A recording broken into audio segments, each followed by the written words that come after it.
So we'll go ahead with next topic. As you remember, dual nature of radiation and matter में दो parts थे. एक था dual nature of radiation that we have already seen. Now it is time for us to start with dual nature of matter. अब dual nature of matter का concept कहाँ से आया तो पहले वो समझ लो. There was a scientist called named as de Broglie. According to de Broglie, as you already know, हमको ऑलरेडी पता है इस यूनिवर्स में जो कुछ भी हम देखते हैं इट इज इधर मैटर और रेडिएशन. तो अगर रेडिएशन का ड्यूअल नेचर है, अगर radiation behaves like wave under some circumstances जैसे interference, polarization, diffraction etcetera etcetera, and the same radiation ये बिहेव करता है as if it is particle under collision, मतलब Compton effect, photoelectric effect, black body radiation etcetera etcetera. तो अगर radiation का dual nature हो सकता है तो फिर मैटर का भी ड्यूअल नेचर होना चाहिए. तो डी ब्रॉगली सेड कि नेचर में सिमेट्री होता है. So according to de Broglie nature is always symmetrical. So nature loves symmetry. मतलब अगर रेडिएशन, इसका मतलब if radiation has dual nature, if radiation has dual nature, hence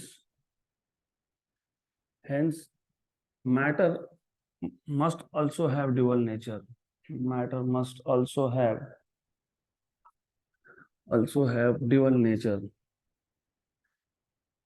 इसका मतलब क्या? इसका मतलब ये है कि अगर हमारे पास कोई भी मूविंग पार्टिकल है, फॉर एग्जाम्पल नॉर्मली होता क्या है, suppose I have a moving particle and if it is moving in a straight line, तो हमको दिखता क्या है, we see that this particle is moving in a straight line. लेकिन according to de Broglie, अगर हमारे पास एक मूविंग पार्टिकल है तो it does not move in a straight line. वो स्ट्रेट लाइन में मूव नहीं होता. it has a wave associated with it. मतलब this particle is actually moving like a wave. So according to de Broglie hypothesis, there is a wave associated with each moving particle. और ये जो wave है इसका wavelength is given by lambda equal to h upon p, where p is momentum, और momentum क्या होता है, mass into velocity. पिछले टॉपिक तक हम मोमेंटम ऑफ फोटोन को लिख रहे थे h नो बाय c, क्योंकि मोमेंट फोटोन का मास नहीं होता है तो वहां पे मोमेंटम होता है h नो बाय c. लेकिन ये पार्टिकल है, पार्टिकल का मास है, और पार्टिकल का मास है तो मोमेंटम क्या होगा, m इंटू वी. तो जिस किसी का मास होगा उसका मोमेंटम होता है mv. तो remember this very simple idea. D Broglie said कि नेचर में जो भी होता है सिमेट्रिकल होता है. तो अगर पूरे यूनिवर्स में दो ही चीज है, radiation and matter, because if you see this pen is matter, if you see that light is coming, it is radiation. तो everything in this universe can be divided into two parts, या तो radiation या तो matter. और radiation का अगर dual nature है, हमने इन डिटेल कल के लेक्चर में देखा था कि वो ड्यूअल नेचर क्यों है.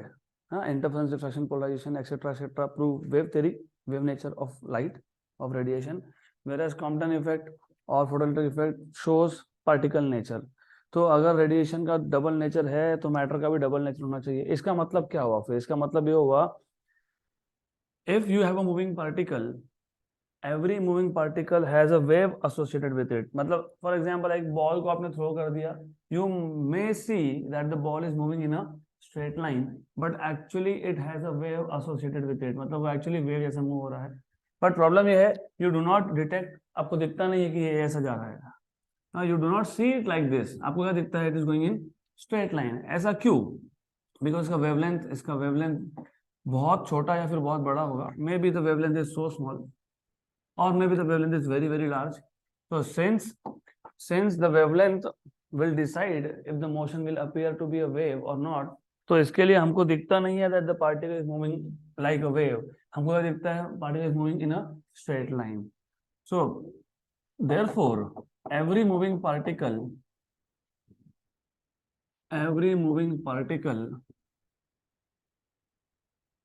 has a wave associated with it, The wavelength of the wave is given by the wavelength of the wave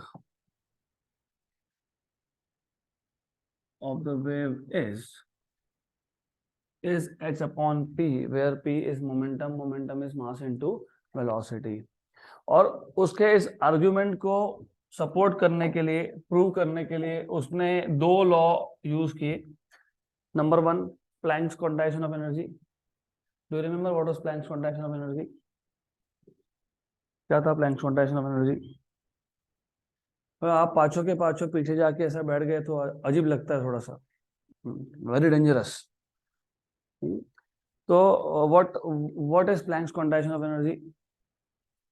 Energy is emitted in the form of packets and energy of each packet is h nu. Einstein का postulate और planks का quantization same चीज है. तो planks का जो postulate था, planks का जो क्वांटाइजेशन ऑफ एनर्जी था, वो भी वही बताता है that the radiation is emitted in the form of small small packets and each packet has energy of h nu. तो टू प्रूव दिस कि मूविंग पार्टिकल का वेवलेंथ होता है, मतलब मूविंग पार्टिकल अगर मूव हो रहा है तो it is moving like a wave, उसका वेवलेंथ होता है h अपॉन p. इसको प्रूव करने के लिए उसने दो थ्योरी यूज की, एक तो प्लैंक्स क्वांटाइजेशन ऑफ एनर्जी और दूसरा Einstein's energy mass relation equal to mc square. So to prove his hypothesis,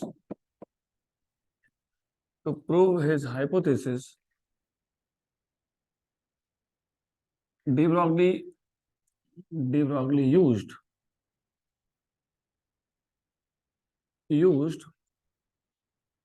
Planck's quantization of energy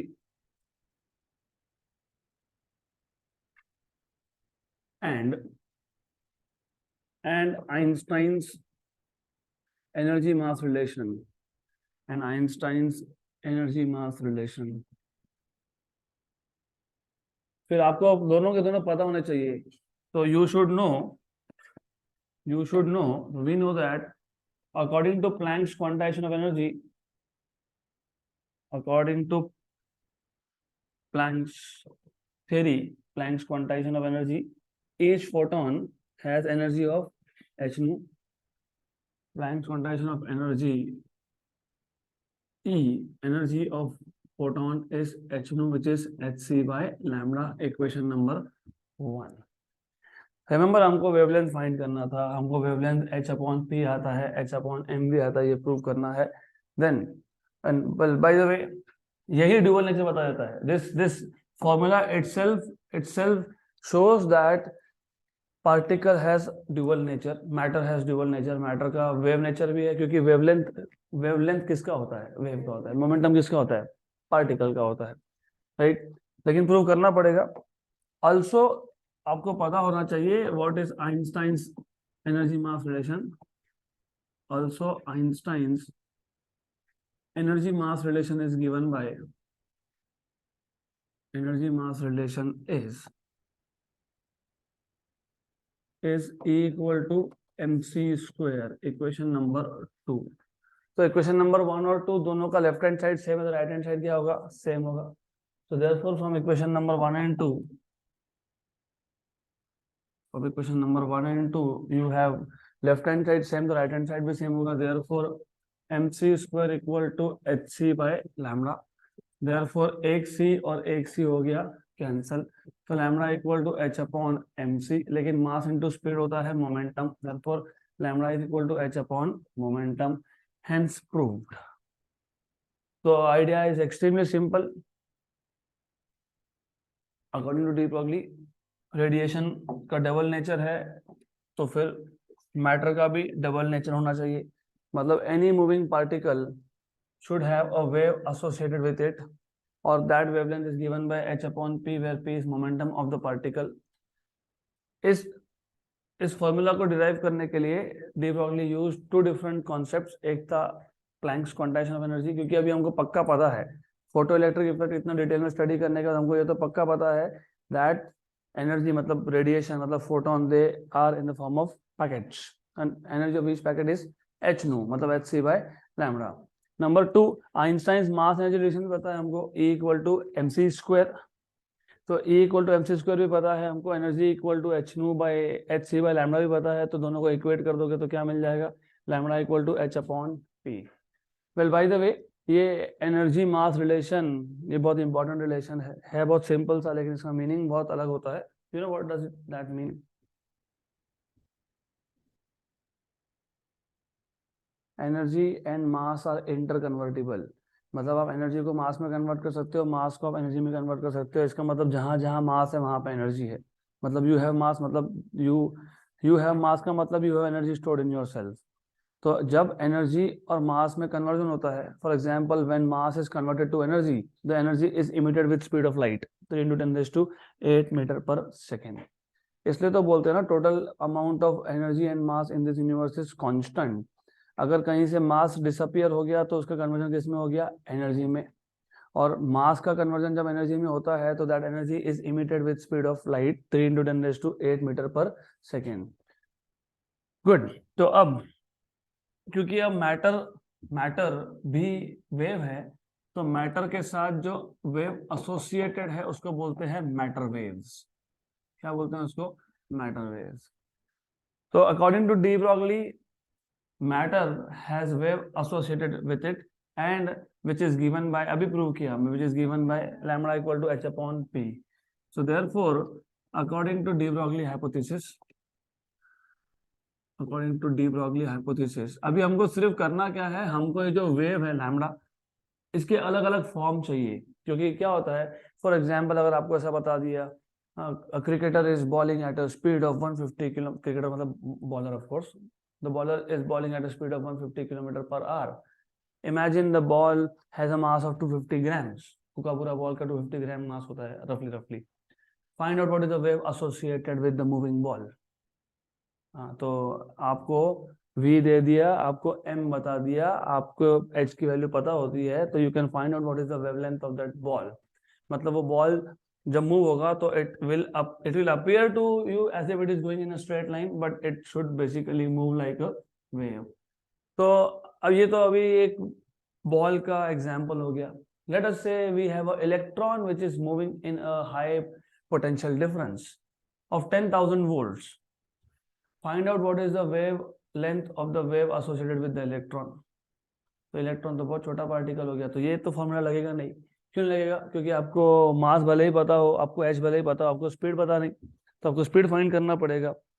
तो डिपेंडिंग ऑन हमारे पास गिवन पैरामीटर क्या है, उसके हिसाब से 3-4 इक्वेशन बनते हैं. सेम वेवलेंथ के 3-4 इक्वेशन बनते हैं, मतलब कॉन्सेप्ट सेम है.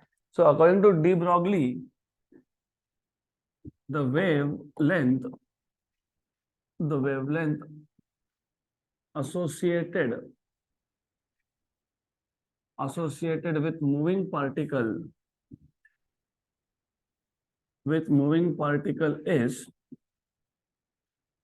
is lambda equal to h upon p.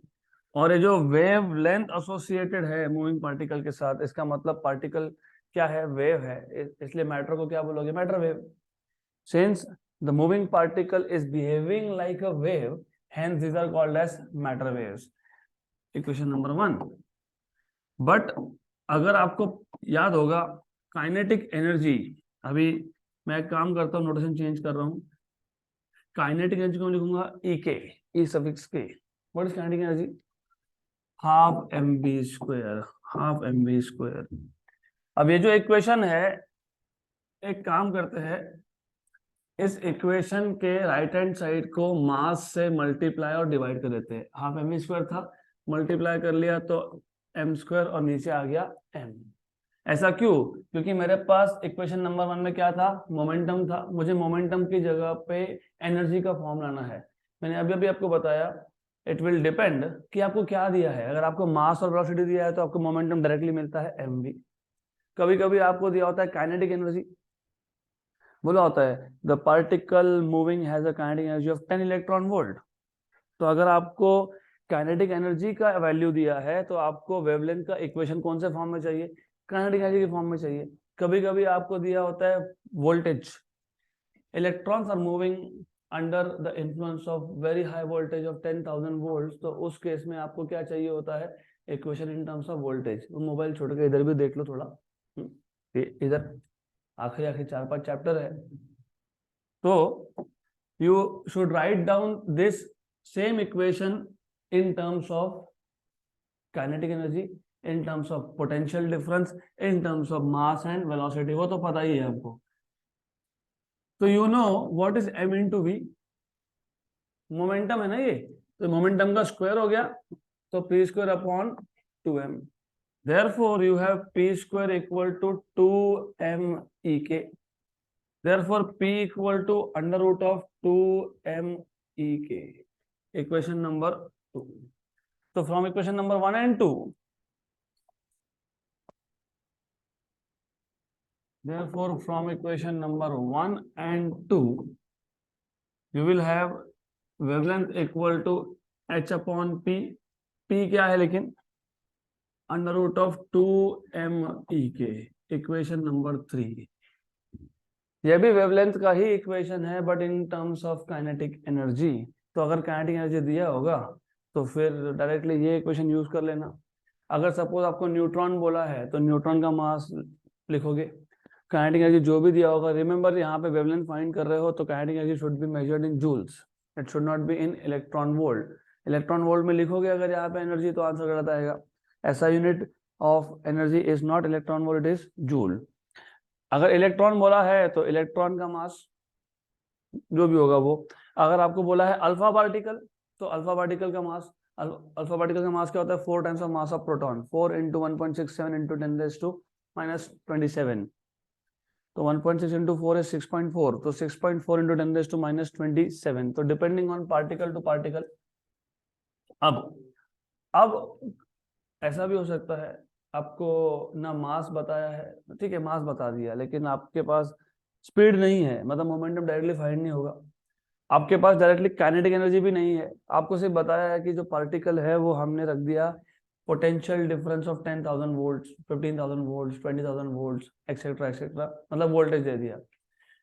तो स्टॉपिंग पोटेंशियल जब मैंने आपको सिखाया था तब मैंने आपको एक चीज बताई थी, what you should know is, अगर हमारे पास एक चार्ज पार्टिकल है जो रेस्ट पे है, रेस्ट पे, हाँ रेस्ट पे, जैसे ही आपने इसको एक एक्सटर्नल पोटेंशियल डिफरेंस में रख दिया, there is some potential difference V, तो क्या होता है, this charge particle starts moving मतलब work is done on this particle और this work done appears in the form of kinetic energy, और काइनेटिक एनर्जी को हम यहाँ पे डिनोट कर रहे हैं E सफिक्स K से। तो work done appears in the form of kinetic energy, लेकिन work done on any charge particle, electrostatics याद है क्या, Q into V equal to kinetic energy. तो मैं काइनेटिक एनर्जी की जगह पे Q इंटू V भी लिख सकता हूँ। Therefore from equation number 3 and 4, therefore from equation number 3 and equation number 4 what you have is simple lambda equal to h upon under root of 2m ek बन गया Q into V। Clear, right, तो बहुत सिंपल है ये। अगर suppose हमारे पास जो पार्टिकल है वो इलेक्ट्रॉन है, तो if the particle is electron, अब ये इलेक्ट्रॉन ही हम लोग नॉर्मली क्यों लेते हैं, क्योंकि in most of the experiments we do, you remember, सबसे पहले तो आपको याद होना चाहिए कि डेल्टन मॉडल के बाद जो थॉमसन मॉडल आया था वो क्यों आया था, याद है? डेल्टन मॉडल क्या था, atom is indivisible, atom can not be further divided, लेकिन all of a sudden accidentally cathode में से, कैथोड मतलब एक मेटल प्लेट था, वहां से बाय एक्सीडेंट उस पे अल्ट्रावायलेट लाइट इंसिडेंट हुआ, फोटोइलेक्ट्रिक इफेक्ट हुआ, वहां से बहुत सारे इलेक्ट्रॉन्स इमिट हो गए। इलेक्ट्रॉन तब नाम नहीं था, तब था वो, सबसे पहले तो थॉमसन को ये लगा कि वो पार्टिकल है ही नहीं, वो क्या है, वेव है, रेज है, इसलिए नाम क्या दिया उसका, कैथोड रेज। फिर उसके बाद जब इलेक्ट्रिक फील्ड लगा के देखा तो समझ में आया कि ये जो रेज है they are getting attracted towards positive terminal of the plates. Electric field में जब इलेक्ट्रिक फील्ड या पोटेंशियल डिफरेंस अप्लाई करते हो, एक प्लेट पॉजिटिव होता है, एक प्लेट नेगेटिव होता है। तो ये क्योंकि ये जो रेस थे they were attracted towards positive plate, मतलब ये कौन से पार्टिकल है, ये नेगेटिव पार्टिकल्स है, तब जाके नाम दिया था उसको इलेक्ट्रॉन्स। फिर क्वेश्चन ये आया था कि इलेक्ट्रॉन्स ही क्यों इमिट हुए, पॉजिटिव चार्ज क्यों नहीं इमिट हुआ। उसका आंसर था कि पॉजिटिव चार्ज जो है वो बहुत हेवी है। याद है क्या, positive charge is very heavy. क्यों? क्योंकि एटम का मैक्सिमम मास कहाँ से आता है, न्यूक्लियस से आता है। न्यूक्लियस में अकेले प्रोटॉन्स है क्या? नहीं, न्यूट्रॉन्स भी है, तो दे आर वेरी हेवी। तो normally normally positive charges easily emit नहीं होते। तो इजीली कौन इमिट होता है, इलेक्ट्रॉन। तो मोस्ट ऑफ द केसेस में आप देखोगे कि हमको इलेक्ट्रॉन का ही डी ब्रॉगली वेवलेंथ पूछा होगा। और अभी आपको ये पता होना चाहिए एट दिस स्टेज, इलेक्ट्रॉन जब ऑर्बिट में होता है अराउंड न्यूक्लियस, वो एक्चुअली पार्टिकल नहीं होता है, वो होता है वेव। और मैंने आपको पहले भी एक बार बताया था, now it is right time for again to tell you the same thing. बहुत सारे फिजिक्स के बुक में अगर आप देखोगे तो कवर पेज पे कवर पेज पे ऐसा एक डायग्राम दिया होता है। थोड़ा सा गलत हो गया ये, लेकिन ठीक है। तो कवर पेज पे ऐसा कुछ तो एक डायग्राम दिया होगा, वेव जैसा दिखाया होगा, समथिंग लाइक दैट। इसका मतलब वो बोलने की कोशिश ये कर रहे हैं कि जब इलेक्ट्रॉन अपने ऑर्बिट में है तो पार्टिकल नहीं है, वो क्या है, वेव है। और वो क्या बनाता है, स्टेशनरी वेव बनाता है। तो when electron is in its orbit, it basically behaves as if it is a wave. और वो क्या बनाता है, स्टेशनरी वेव बनाता है, स्टेशनरी लूप बनाता है वो बेसिकली। तो if the particle is electron, अगर पार्टिकल इलेक्ट्रॉन है तो हमको पक्का पता है मास कितना है, 9.1 इंटू 10⁻⁻31 किलोग्राम। हमको चार्ज पता है, चार्ज होता है 1.6 इंटू 10⁻⁻19 कूलम। हमको हमको एच की वैल्यू भी पता है, 6.63 इंटू 10⁻34 जूल सेकेंड। तो अगर आप ये सारे वैल्यूज यहाँ सब्स्टिट्यूट करते हो तो आपको अंडर रूट लेने के बाद 2 इंटू 9 इंटू 1.6 ये सब कैलकुलेट करने के बाद आपको मिलता है 12.28 upon under root of v angstrom. Directly ये फॉर्मूला आ जाएगा, लेकिन रिमेंबर ये फॉर्मूला सिर्फ किसके लिए है, इलेक्ट्रॉन के लिए। ना ये प्रोटॉन के लिए है, ना ये न्यूट्रॉन के लिए है। न्यूट्रॉन के लिए तो लग ही नहीं सकता। क्यों? न्यूट्रॉन पे चार्ज ही नहीं है, मतलब अगर आप न्यूट्रॉन को एक्सटर्नल पोटेंशियल डिफरेंस में रखते हो तो उस पर कोई वर्क डन नहीं होता है, वो मूव ही नहीं होता है, because it is chargeless, there is no charge on neutron. सिर्फ नोट्स में एक छोटा सा प्रिंटिंग मिस्टेक है, ये 1.228 एंगस्ट्रॉम हो गया, वो 1.228 नैनोमीटर होना चाहिए और 12.28 एंगस्ट्रॉम होना चाहिए। तो 12.28 upon root of v angstrom. अब सपोज सपोज ऐसा क्वेश्चन आया, an electron is accelerated through a potential difference of 100 volt, find out what is the de Broglie wavelength. Root of 100 is 10, तो 12.28 अपॉन 10, 1.228, खत्म, done, right. Suppose ऐसा बोला होगा 10,000 volts, 10,000 मतलब 10⁻⁴, उसका रूट 100, 0.1228। तो सिंपल है, extremely simple way of finding out what is the wavelength associated with electron. तो अब जो लेट आए, जिनका ध्यान नहीं था, अब एक चांस आपको और है, क्योंकि अब सीधा सीधा न्यूमेरिकल्स आएंगे, इसमें ज्यादा कुछ है नहीं, और एक दो थ्योरी टॉपिक है but they are purely theory. तो अभी हमने जितना भी कुछ अभी कवर किया है उतने पे बहुत सारे न्यूमेरिकल्स बनते हैं। So I'll just repeat once again very briefly. Today we have started off with something called as de Broglie hypothesis. अब ये de Broglie hypothesis क्या है, पहले ये समझना जरूरी है। We have already seen radiation का ड्यूअल नेचर, लेकिन रेडिएशन का ड्यूअल नेचर है तो मैटर का भी ड्यूअल नेचर होना चाहिए। ऐसा क्यों? क्योंकि ओवरऑल तुम देखोगे, नेचुरली अगर तुम देखोगे, नेचुरली मतलब अकॉर्डिंग टू नेचर, नेचर में मोस्टली चीजें सिमेट्रिक होती है। सिमेट्रिक मतलब अगर अगर रेडिएशन का डबल नेचर है तो फिर मैटर का भी ड्यूअल नेचर होना चाहिए। तो according to Louis de Broglie, ये सेड नेचर लव सिमेट्री, मतलब पूरे पूरे यूनिवर्स में दो ही चीज है, या तो रेडिएशन है या तो मैटर है, और रेडिएशन का ड्यूअल नेचर तो मैटर का भी होना चाहिए। अगर light behaves as if it is wave and also as if it is particle, लेकिन दोनों बिहेवियर एक साथ नहीं हो सकते, या तो वेव है या तो वो पार्टिकल है। तो same concept should be applicable to matter also. मतलब अगर कोई ध्यान नहीं दे रहा है और मैंने ऐसे चौक का टुकड़ा उठा के मारा, वैसे चौक तो है नहीं, तो आपको क्या दिखेगा, चौक इज गोइंग इन मोर और लेस स्ट्रेट लाइन। नहीं, वैसा नहीं होता है, it is going like a wave. तो according to de Broglie, every moving particle ये होना चाहिए, every moving particle has a wave associated with it, और उसका वेवलेंथ होगा lambda equal to h upon p, where p is momentum, तो mass into velocity. तो यहां से आप और एक चीज समझ सकते हो, अगर आपको लिमिट्स पता है क्या लिमिट्स, मैथ्स में लिमिट्स था, तो मुझे बताओ, as speed tends to zero, जैसे जैसे मूविंग पार्टिकल का स्पीड जीरो होने लगेगा, मतलब पार्टिकल रेस्ट पे आने लगेगा, तो उसका वेवलेंथ क्या हो जाएगा, इंफिनिटी। तो as v tends to zero, wavelength becomes infinity. इसके लिए मूविंग, इसलिए जो पार्टिकल रेस्ट पे होता है हमको वो एज अ वेव दिखता नहीं है, क्योंकि वेवलेंथ कितना है, इंफिनिटी है। एक क्रेस्ट यहाँ है तो दूसरा क्रेस्ट इंफिनिटी पे है, तो you will not see any particle at rest like a wave, क्योंकि वो पार्टिकल ही दिखेगा अभी आपको। क्यों? क्योंकि वेवलेंथ कितना है, इंफिनिटी है। What is wavelength, crest to crest distance. तो अगर पार्टिकल रेस्ट पे है तो वो अपने क्रेस्ट पे है, पार्टिकल रेस्ट पे है तो वो अपने क्रेस्ट पे है, पार्टिकल खुद के क्रेस्ट पे बैठा हुआ है, दूसरा क्रेस्ट कहाँ पे है, इंफिनिटी पे। मूव नहीं हो रहा है तो फिर आपको क्या दिखेगा, वो पार्टिकल दिखेगा, वो वेव नहीं दिखेगा, सिंपल।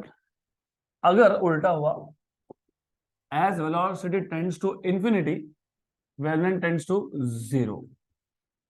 तो जैसे जैसे स्पीड बढ़ेगा, जैसे जैसे स्पीड बढ़ेगा वेवलेंथ कम होगा, मतलब क्रेस्ट टू क्रेस्ट डिस्टेंस कम कम कम कम होता जा रहा है, राइट, सिंपल। तो अब ये डी ब्रॉगली का सिर्फ स्टेटमेंट था कि ऐसा होना चाहिए, moving charges, moving particles, they should have wavelength associated with it. लेकिन इसको प्रूव कैसे करोगे, सिर्फ बोल के नहीं चलता है ना, तो सिर्फ बोल के नहीं चलता है, तो फिर he used two different theories to prove his hypothesis, to support his hypothesis। एक था प्लैंक्स क्वांटाइजेशन ऑफ एनर्जी, क्योंकि तब तक हमको पता था कि फोटॉन्स मतलब light, right, they are waves and energy of each photon is hc by lambda. Equation number 2 let us say 1, जो भी लिखा होगा वो 1। But according to Einstein's mass energy relation E equal to mc square भी होता है, तो दोनों इक्वेशन का लेफ्ट हैंड साइड सेम है तो राइट हैंड साइड भी सेम होगा। तो H C by lambda will be equal to M C square, एक सी हो गया कैंसल, तो lambda equal to H upon M C, लेकिन एम इंटू सी होता है मोमेंटम, तो H upon momentum, lambda equal to H upon P. Hence proved that moving particles have wave associated with it और wavelength is h upon p। अब अगर वही moving particle का kinetic energy है तो हमको ये equation in terms of kinetic energy लिखना है, तो आपको पता होना चाहिए काइनेटिक एनर्जी होता है हाफ एम वी स्क्वायर। तो if I multiply divide by mass, तो m square v square upon m, लेकिन एम वी होता है मोमेंटम, तो काइनेटिक एनर्जी हो जाता है मोमेंटम स्क्वायर अपॉन 2m। तो मोमेंटम स्क्वायर आ जाता है 2m इंटू काइनेटिक एनर्जी, मतलब मोमेंटम आ जाता है under root of 2m into kinetic energy. इसको हम इक्वेशन नंबर 3 में सब्स्टिट्यूट कर देंगे, तो from equation number 3 and 4, from equation number 3 and 4 you will have wavelength equal to h upon momentum, momentum is 2m ek, where ek is kinetic energy of electron, electron मतलब maybe you have proton, maybe you have alpha particle, maybe you have neutron, तो ek is kinetic energy of moving particle। अब अगर moving particle charge particle है और अगर वो charge particle external potential difference में है, तो हमको पता है कि जब charge particle external potential difference में होता है तो काइनेटिक एनर्जी आता है charge into voltage, potential difference substitute कर दो, तो lambda equal to H upon under root of 2m³ into V. अगर वही चार्ज पार्टिकल इलेक्ट्रॉन हुआ तो mass of electron 9, 0.1 into 10 raised to minus 31, charge is 1.6 into 10 raised to minus 16, h की value भी पता है, सब सब्स्टिट्यूट कर दो तो 12.28 upon under root of v angstrom, this is the wavelength of electron. ये फॉर्मूला, लास्ट वाला फॉर्मूला स्ट्रिक्टली इलेक्ट्रॉन के लिए है, वो किसी और पार्टिकल पे एप्लीकेबल नहीं है। यहाँ तक क्लियर? तो अगर यहाँ तक क्लियर तो अभी इसके आगे कुछ नहीं है, इसके आगे न्यूमेरिकल्स है। तो let us start solving example 14.4। तो जो एक दो छोटे छोटे थ्योरी टॉपिक बाकी है वो हम लोग कल कवर कर लेंगे। I will give you sufficient time to write down and to take out all the notes that you want from your bag. तो फिलहाल तो ध्यान दो यहाँ पे। Example 14.4, an electron, very good, शुरुआत ही इलेक्ट्रॉन से हो गई यहाँ पे। An electron is accelerated through a potential of 120 volt. Find its de Broglie wavelength. तो find what is wavelength। अभी अभी मैंने आपको फॉर्मूला बताया, हाँ, 12.28 upon under root of v angstrom में है ये। Very good, simple simple, extremely simple. तो सॉल्यूशन भी बहुत ही simple. You know what is root of 121? 11। तो रूट ऑफ 120 मतलब लगभग 11। तो यह आ जाएगा आपके पास 12.28 upon root of 120, root of 120 is roughly 11. So 12.28 upon 11 is 1 point something, जो भी आएगा। पहली बात तो मैं काम करूंगा, मैं 120 का भी एग्जैक्ट रूट ले लेता हूँ, 10.95। फिर 12.28 को 10.95 से ही डिवाइड कर लेते हैं तो एग्जैक्ट मिल जाएगा 1.1214।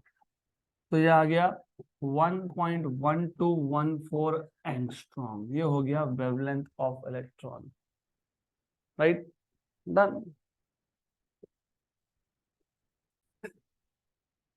चलो नेक्स्ट क्वेश्चन। तो बहुत सिंपल लेवल का क्वेश्चन था, ऐसे एक हाथ क्वेश्चन सीईटी में एक्सपेक्ट कर लेना, एक हाथ ज्यादा नहीं आएगा उससे।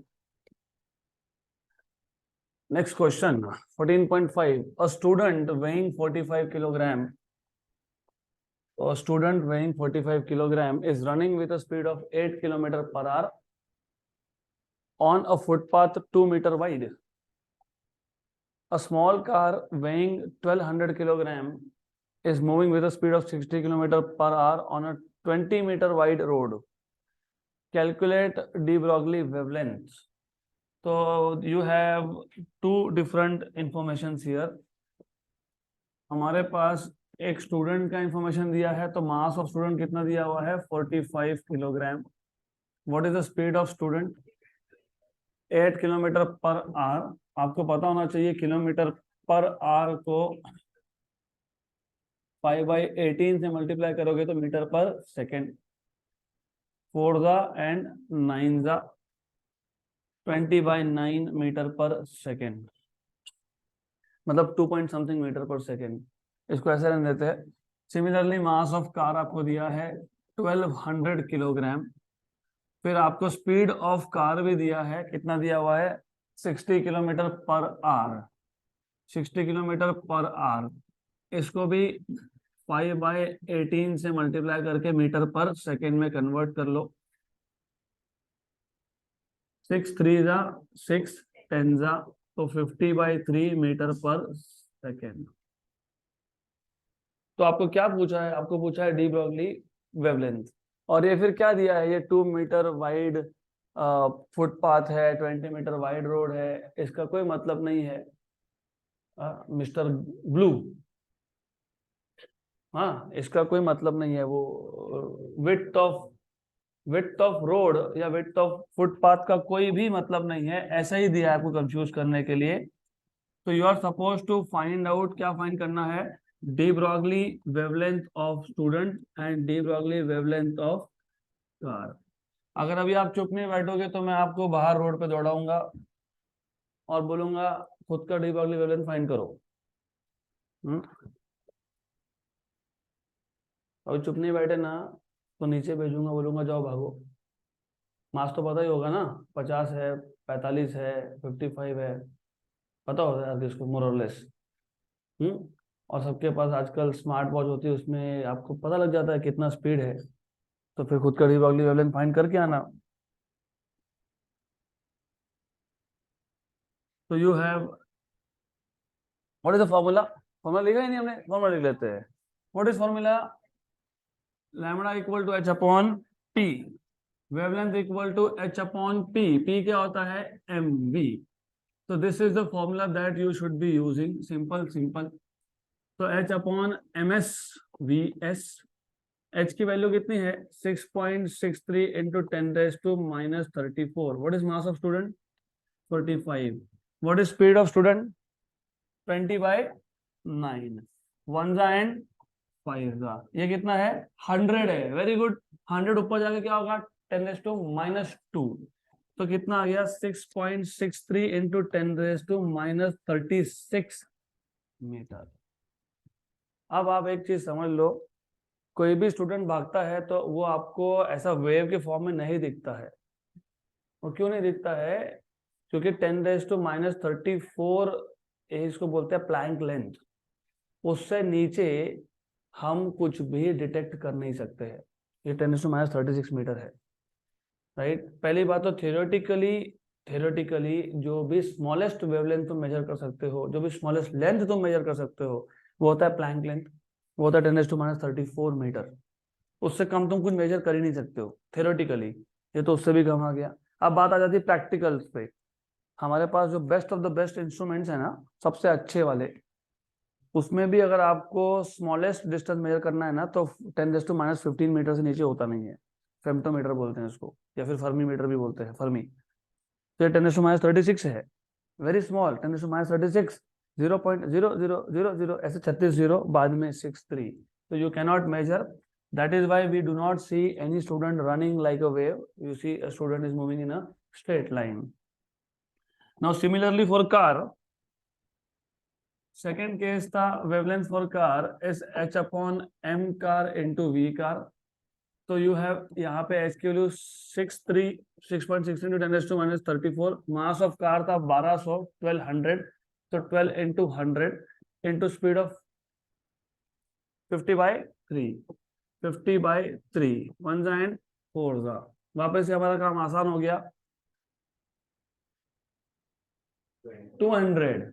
200 मतलब 2, ये 100 और वो 100, 10⁻4। और 6.63 को मैं 6.64 लिख लूंगा, क्या फर्क पड़ता है? कुछ नहीं। वन जा एंड ये ऊपर जाएगा तो कितना? तो 3.32 इंटू 10⁻38 मीटर। ये तो और भी छोटा हो गया। तो that is why you will not be able to detect wavelength of moving car. You will just see that the car is moving along a straight line. This is also what happens when any baller balls at a speed of 150 km/h. आप देखोगे उस case में भी ऐसा होता है, wavelength is so small that it cannot be detected. Done. Next question. अभी अगला क्वेश्चन भी वैसे ही सिंपल है, सिर्फ कैलकुलेशंस ही है सब। Calculate the de Broglie wavelength of an electron moving with kinetic energy 100 electron volt passing through a circular hole of diameter 2 angstrom. तो हमारे पास एक इलेक्ट्रॉन है।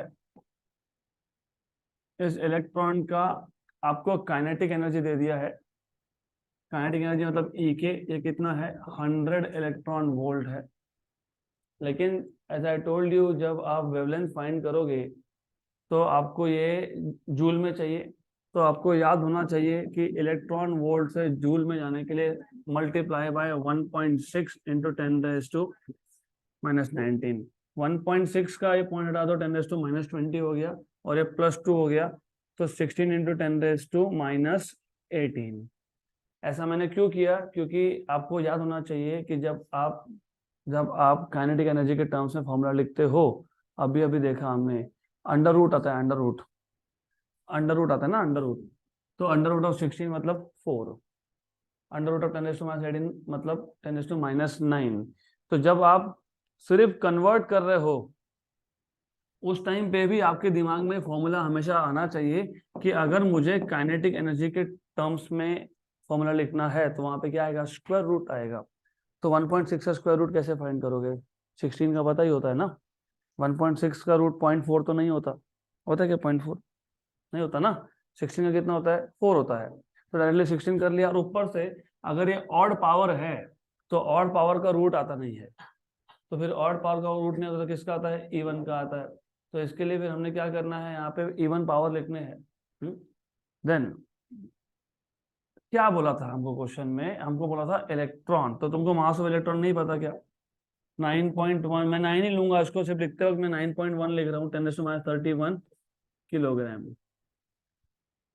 हमको फाइंड करने के लिए बोला है, you are supposed to find out wavelength and then you must know formula also, lambda equal to h upon under root of 2m/e²। तो वेरी सिंपल क्वेश्चंस, बहुत सिंपल है, सिर्फ कैलकुलेशंस ही करने हैं आपको। तो लैम्डा इक्वल टू h की value 6.63 into 10⁻34 upon under root of 2 into mass is 9 into 10⁻31 into e², 16 into 10⁻18 joule. तो इसमें से अब what you know already is 9 का रूट आपको पता है कितना है, 3 बराबर। 16 का रूट पता है 4, 10⁻18 का रूट है 10⁻9। देन ये जो 10⁻31 है उसको 10 या तो -32 कर लो या तो 10⁻30 कर लो। अगर आप 10⁻32 करते हो तो ये 2 को 20 लिखना पड़ेगा। क्या लिखना पड़ेगा, 20। तो रिमेंबर ये एडजस्टमेंट है सिंपल सा। अगर मैं इसको 20 लिखता हूँ तो यहाँ पे 10⁻32 हो जाएगा। इससे क्या हुआ, 10⁻32 -16 और 20 होता है 4 इंटू 5 मतलब 2√5, मतलब कितना 2√5 हो गया। लगभग हमारे सारे कैलकुलेशंस हो गए, अप्रोक्सीमेटली तो हो ही गए। 10⁻9 -16 इज -25 ऊपर 10⁻34 तो -9 बचेगा। क्या बचेगा, और वैसे भी वेवलेंथ -9 -10 में आता ही है, नैनोमीटर या एंगस्ट्रॉम में आता ही है। तो 10⁻9 रह गया। गुड। 3 into 4 12 into 2 24। तो 6.63 अपॉन 24√5 अप्रोक्सीमेटली 1 जा एंड 4 जा। √5 रफली होता है 2.2 2.3 के आसपास होता है वो।